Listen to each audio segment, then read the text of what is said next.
Greetings to all our e-radio listeners, and welcome to our weekly episode of the Flourishing Fridays podcast, where we of course chat to Julia Tew of the Circular Stage Consultancy. And this week I see we're looking at how to create a flourishing workplace. Is that correct, Julia? Thanks, Ian. Yes, that is correct. I thought that considering that the average person, like you and me, spends about 90,000 hours at work over our lifetime, and that's not even including our commute, it was about time that we looked more closely at the workplace and how it's evolving and changing, and also how that impacts our potential to flourish. But first, as I'm sure you have already guessed, I am going to share a short story. So it's 5:30 a.m. in a bustling township outside Johannesburg. Sipho, a 26-year-old data analyst, sits on the edge of his bed, staring down at his scuffed shoes. The smell of frying vetkoek wafts in from the neighbor's spaza shop. And Sipho's alarm clock has been snoozed twice, but it isn't laziness keeping him in this darkened room. It's the weight of 1,000 thoughts. Will my manager notice that I stayed late again yesterday? Or does she only notice when I'm late to a meeting? AI is already doing half of what I used to do, and now they want us back in the office 5 days a week. How's that supposed to work with these taxi prices? And what about my sister? She needs the laptop today to finish her CV and apply for that job. Could call in and say I'm working from home today, but management already thinks we're not collaborating enough in my team. Not to mention the pressure that HR is putting on us diversity hires. He sighs deeply and stands up, aware of the need to hurry up ahead of his 1-hour commute to work. While slipping on his jacket, he looks at his reflection in the cracked mirror. What would it take for work to actually feel fair, flexible, maybe even inspiring? Something's got to change, right? As Sipho steps out into the early morning light, a quiet resolve forms in his mind. Someday, this will be different. Work will be different. It has to be. The end. So I think quite a few of us might resonate with Sipho's thoughts and emotions, which I'm sure you agree, Ian. Yeah. I mean, think of how many of us feel on a Sunday evening, that sense of dread that sets in when we even think about tackling Monday and everything else that lies ahead in the work week. No wonder we all look forward to Puza Friday. Am I right, Ian? Yeah, but listen, I'm already working on Sunday evening, so I don't even have time to dread Monday. Shame. Oh, that's worse than anything. I'm sorry about that. Hey, you get used to it. Working on a Sunday. Yeah, you get used to it. I think Sipho just needs a bit of a break. Yeah, I think he needs a serious holiday. It's probably what he needs, hey? Yeah, and then some motivation. Yeah, absolutely. So many of us talk about wanting to change the world of work, but in reality, the workplace has been changing, and quite dramatically over the past few years, not always in the way that we would expect it to. So, I mean, look at the COVID pandemic. None of us could have predicted that so many of us would end up working from home, or that it was even possible at such a global scale. But COVID did permanently change the face of work, probably forever, even if some companies are now insisting that their staff return to the office full time. And if we listen to Sipho's story and the concerns that he's dealing with, they pretty much summarize what could be considered the top 5 challenges that employees and employers face in today's rapidly changing world of work. And number 1 on that list is likely to be mental health and burnout. Yep. So, as you know, Ian, the boundaries between our work and our personal life have seriously blurred, especially with remote work. Yeah. And this has made mental health issues like anxiety and burnout far more prevalent. A 2023 Gallup survey found that 44% of employees worldwide report feeling significant stress on a daily basis at work, which makes burnout a global issue. And what's more, the WHO, the World Health Organization, estimates that depression and anxiety disorders are costing the global economy $1 trillion each year in lost productivity. And that's not to mention just how awful it feels to be burnt out and the ripple effect that has on families and communities. I don't know if you felt the same thing, but employees working in either remote or hybrid setups often struggle with that thing we call the always on culture. Yeah, absolutely. We feel we must respond to work emails even outside of normal working hours. And this just leads to situations of chronic stress. Then there are the unrealistic workloads, the unrealistic expectations, the hustle culture, the dog-eat-dog mindset in many organizations. The majority of employees are still feeling unheard and unsupported, even though we are seeing more awareness of these challenges and many more articles and news stories in the media, but nothing seems to change. Number 2 on the list of top work challenges is adapting to technological change. And this is not just about people in my age group, Ian, who are forgetting passwords or struggling to remember shortcut keys. Artificial intelligence, AI, and automation are completely transforming a large number of jobs like CPAWS, which means that employees are needing to upskill or reskill to stay relevant and employable. Keeping up with these changes, particularly for those whose roles are at risk of automation, is both daunting and essential, especially for those of us who weren't born with a cell phone or a gaming console in our hands. So according to the World Economic Forum's 2023 Future of Jobs report, 44% of workers' core skills will need to change by 2027. So that's only in a couple of years' time, as technology like AI and automation completely reshapes roles. One example that comes to mind, Ian, is the role of customer service reps. Have you interacted recently with an AI chatbot? Yeah, on a website, and it was so frustrating, because it only answers the questions that they gave it, like the frequently asked questions at the company. So if you have a very unique situation or scenario, it won't be able to help you. So basically useless. Have you had one recently? Exactly the same thing. Also, it's you go past its scope of reference, and it's like I'm not sure.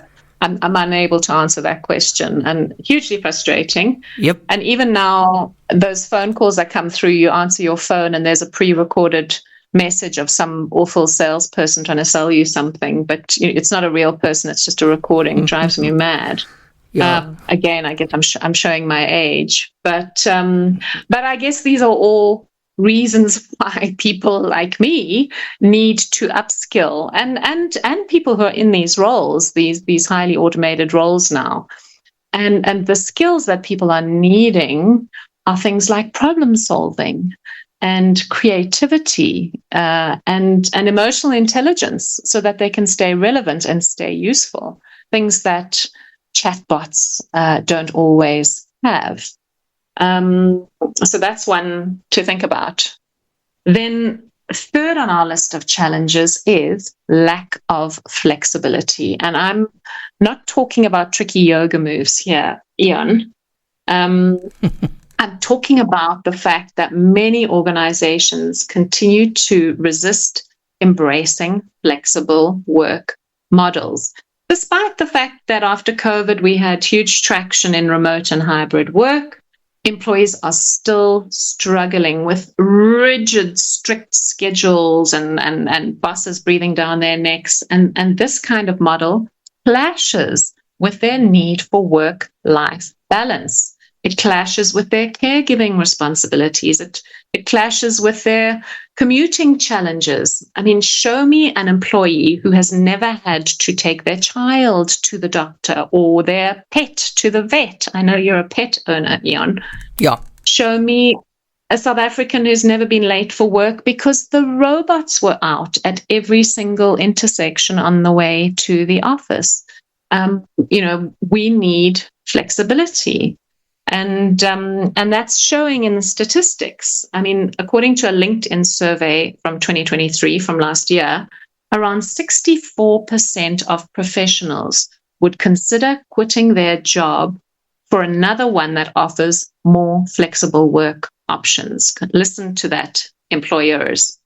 But still, many companies, even like my husband's employer, in fact, are resisting this shift, deciding rather that they're going to mandate full-time in-office attendance. And this is despite the fact that hybrid working conditions have been shown to improve productivity and improve job satisfaction. So no wonder employees like our friend Sipho are feeling frustrated. Next on our little list of common work-related challenges is lack of DEI progress. And for those who don't know what that means, DEI stands for diversity, equity, and inclusion. So we're talking about cultural issues here and embracing people who come from different backgrounds.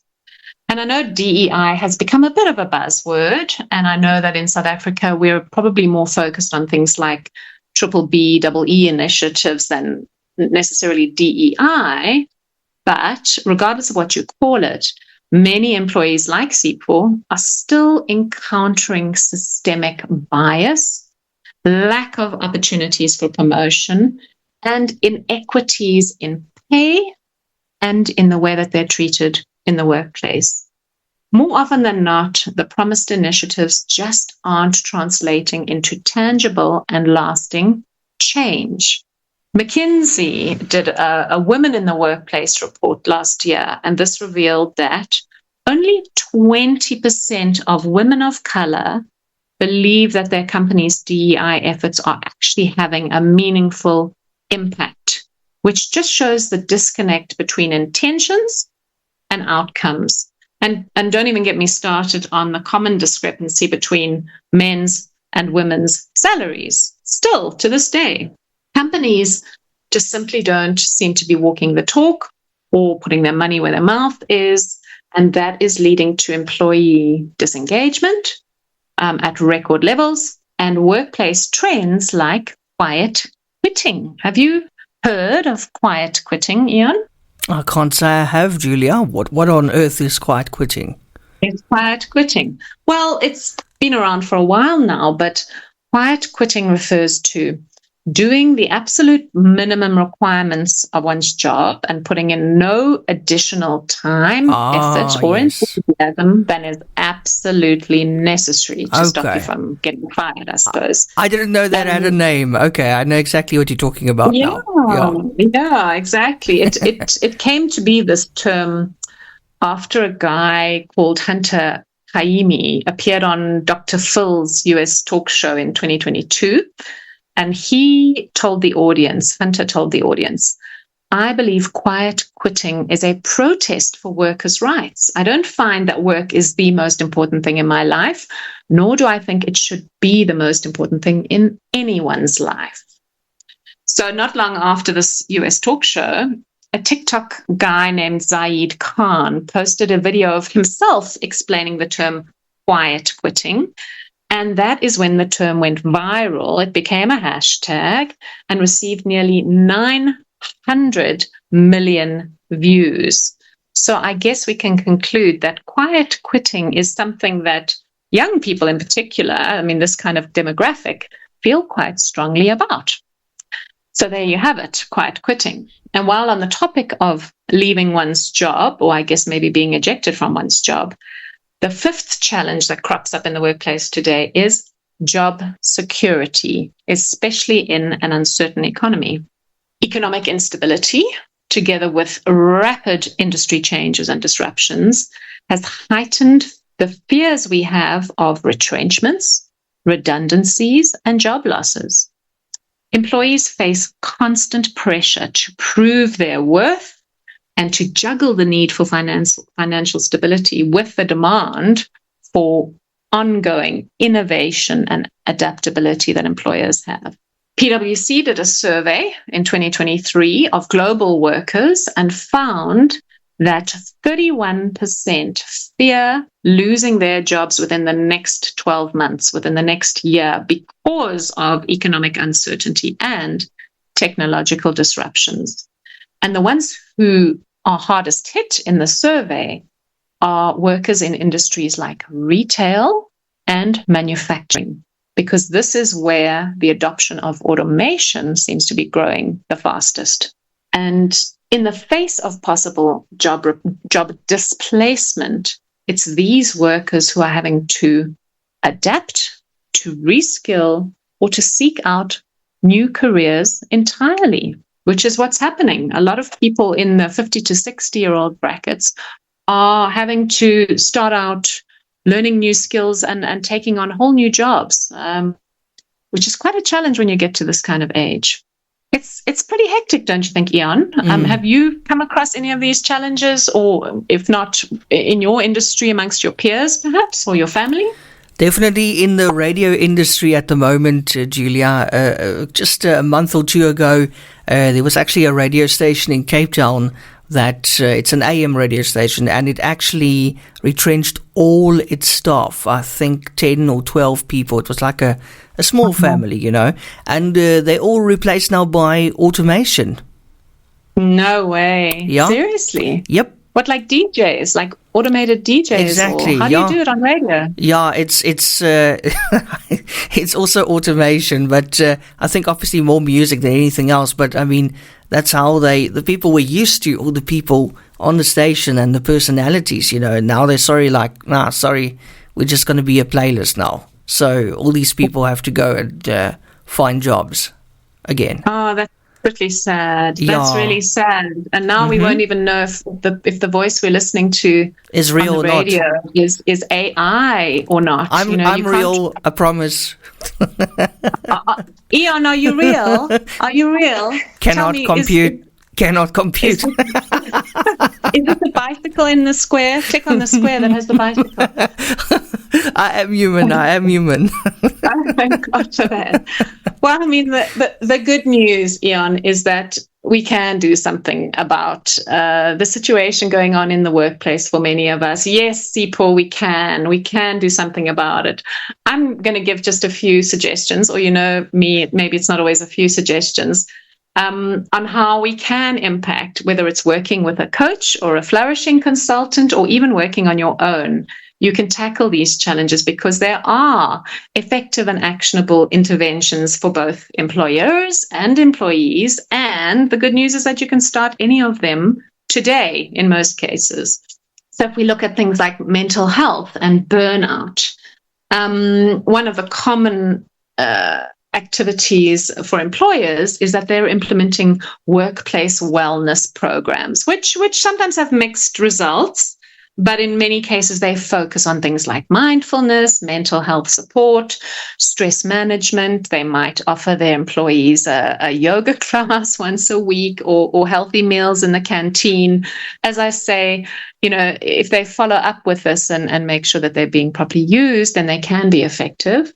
I think for many employers, just realizing that they can offer more flexible working hours really goes a long way towards accommodating employees' personal needs. And by doing that, they're automatically reducing their stress levels and their anxiety levels, and also the levels of absenteeism and quiet quitting.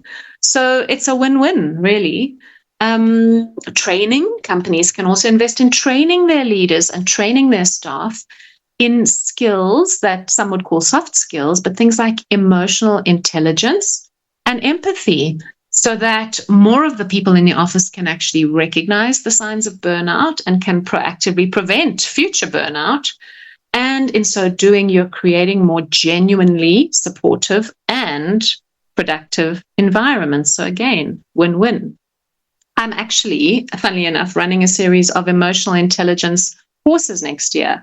So you can look out for more information there. I think we're going to have an ad coming up on e-radio, or otherwise just drop me an email if you'd like more details and you want to know what the hell is emotional intelligence and how do I get that. So look out for that. Awesome. But employees can do a lot of things. They can stand up and be brave and advocate for clear boundaries. This means communicating with their bosses, with their managers, with their colleagues, and saying, these are generally my working hours. This is my availability. These are not. So please don't contact me in after work hours. Yes, it takes courage, but it is necessary, and it is definitely worth the investment. And let's teach people in the workplace things like self-awareness and self-care. There are tools like journaling, mindfulness. I know that some people go, oh, that's terrible. Nature immersions, bringing nature into the office, plants, green spaces, making sure that you've got quiet places where people can go and take a time out, or having start a veggie garden at your office outside, or have a whole lot of pot plants. Everything makes a difference. Teach your employees digital skills, transversal skills, as I've mentioned, like emotional intelligence, systems thinking. This makes it possible to develop a growth mindset culture in the office, which ends up rewarding everyone in terms of creativity, innovation, adaptability, resilience. So my shout out to leaders here is invest in organizational learning, invest in transversal skills or soft skills, invest in change management to ensure that employees are feeling supported and empowered during these sometimes quite hectic technological transitions and other big changes. At the same time, employees need to come to the party and embrace this culture of continuous lifelong learning. Take advantage of online courses. There are so many free online courses. If you don't know what they are, hit me up on email. I will send you a whole list of them. And yes, some of them are even in cutting edge topics for oldies like me on AI, digital literacy, data analytics. You might have taken some of these courses for all I know, Ian. Do you know of any that you would recommend, or are you already fully versed on all the AI stuff? I just read a lot. I haven't taken any courses that I know of, but I just read a lot, and I know exactly what's happening and keeping my finger on the pulse. So I can't really, That's really important. There is so much that's published on a daily basis. You can sign up for alerts. You can sign up to newsletters. On LinkedIn, you can follow people who are experts in these topics. But it's having the curiosity and the thirst for knowledge and continuous learning that's really, really important. So you can stay up to speed with what's happening in the world and not fall behind and become a dinosaur. So there's that. There's also the thorny topic of flexibility. We've talked quite a lot about flexibility, and we know it's something that employees want, employers not always so keen. I think it often comes down to employers not trusting that their employees are working hard enough, because they can't always see them if they're working remotely or in a hybrid setting. I get that. I do. But positive, lasting relationships are built on what? Trust. There's no way around that. So employers do need to learn to communicate their expectations more clearly and more honestly. And they would also do well in learning how to measure performance of their employees based less on hours worked and more on the actual outcomes and impact. One solution, or another solution, is to create role-specific flexibility. This means that some teams have a few hours off on certain days or at certain times of the day when things are not so busy. or certain, if it's client-facing roles, you work around that. But this will help you balance the organizational goals and needs with the needs of the employees. Really, really important. And employees, listen up. You also need to be good at communication skills. Be assertive. Don't be afraid to speak out. Learn to ask for the flexibility that you need. Be courageous, but always be respectful. And we talked about the IDGs, the inner development goals, and looking at the IDG dimension of relating, you can develop more empathetic relationships with your managers and your colleagues, because this will enable you to come up with common ground and to find win-win solutions to flexible working. You all understand what's required of you. It also wouldn't hurt to work on your time management skills. There are many apps for that. I'm sure you know some of them, maybe, Ian, and courses that teach you how to control your inbox. Some people have got thousands of unread emails in their inbox, not great for productivity, or developing better digital habits to maximize productivity. I know of a few brilliant courses or little mini courses you can take how to make better use of your time and not get distracted by all your digital devices. And we talked about that DEI issue, diversity. There's never a silver bullet solution for that, because we all should know that to achieve true equality and inclusivity in the workplace means working with the hard stuff, like the deep-seated beliefs and the cultural mindsets that people bring to work. And these are some of the hardest things to change when it comes to us human beings. So any superficial cosmetic DEI initiatives will not cut it. Employers should work to a set of measurable goals when it comes to diversity at leadership levels and then throughout the whole organization.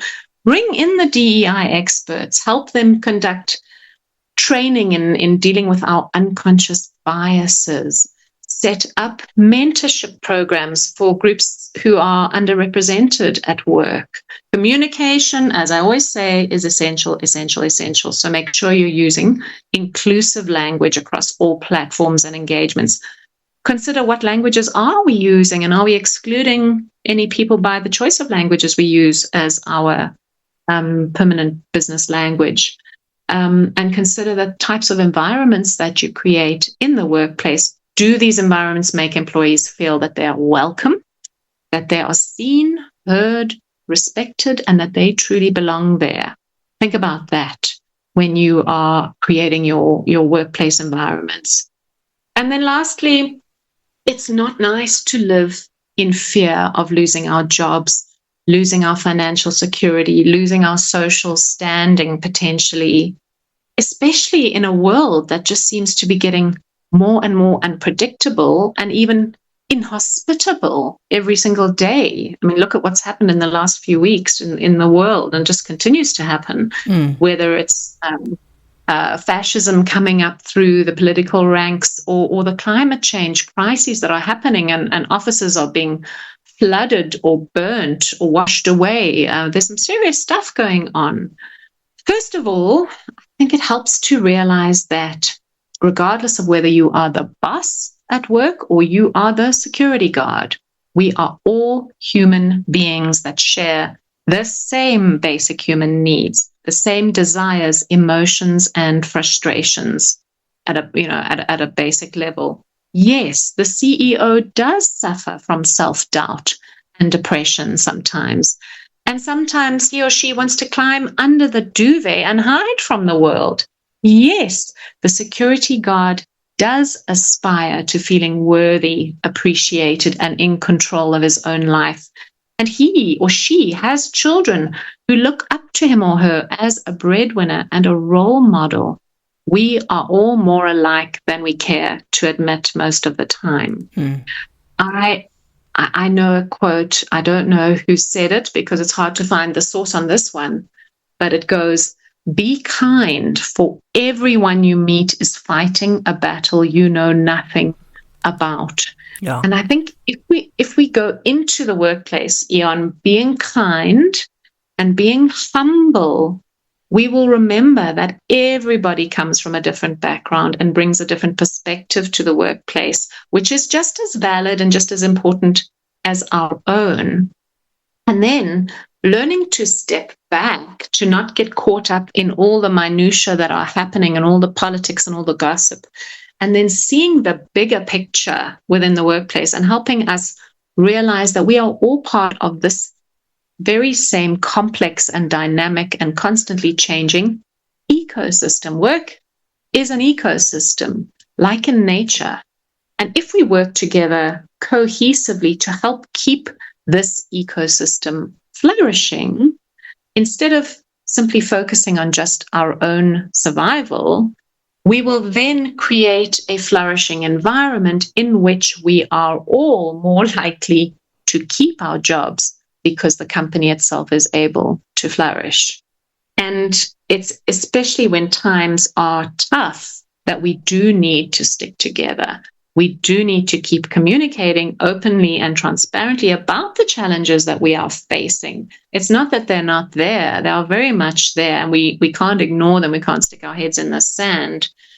And it's the perfect time for companies to look at creative and even unconventional ways of ensuring that the organization and all of its stakeholders are developing skills in resilience and are able to future-proof the company in the face of this ongoing and relentless uncertainty and instability. So I think that's kind of it in a tiny little nutshell. So is there anything in today's episode that you found either unusual or particularly relevant, Ian? Everything. I loved everything. That's all I know. Good. I'm glad, because I think it's really important if we're spending so much time at work. And before we end off, as usual, there's one more quote I wanted to share by Yasmin Mogahed. And it goes that resilience, which I've been talking about today, is very different than being numb. Resilience means you do experience, you feel, you fail, and you hurt. You fall down, but you keep going. And so seeing as this is, I think, our last episode for this year, I'm hoping that we can all just keep going and keep safe in the festive season that's to come, and that we can start 2025 with renewed hope and energy and resilience in the workplace, but also in our lives in general. So that's my wish going forward, Ian. And thank you so much, Julia. The same to you. And that was, of course, Julia Tew of the Circular Stage Consultancy. And very, very insightful podcast again today about creating a flourishing workplace. Just before I let you go, Julia, your contact details again, please. Yep. You can find contact details on our website, which is thecircularstage.com. There's a contact form there you can fill out. Otherwise, you can email me directly at julia@thecircularstage.com. Otherwise, find me on LinkedIn. I'm often there, and we can start a conversation there, whatever suits you. But bottom line, let's start a conversation, because I'm pretty sure that there's something at the circular stage for everyone. That's how we try and make it, so that we have something for everyone, whether you are an individual, a boss, a team, a parent. We know life is tough, so give us a shout, and perhaps there's something we can do about that if we're lucky. Life is tough, but so are we. Julia? Exactly, and it's finding your resilience and finding your strength, yes, and maybe building up and working on those skills that help make life just that little bit easier to deal with and make our lives a little bit more flourishing. And Julia, thank you so much for 8 brilliant episodes of Flourishing Fridays. It was very, very insightful. And I really hope that you're going to have a wonderful, wonderful festive season with your friends and family. Thank you. I'm sure I will. And I'm sure before we know it, January will be upon us.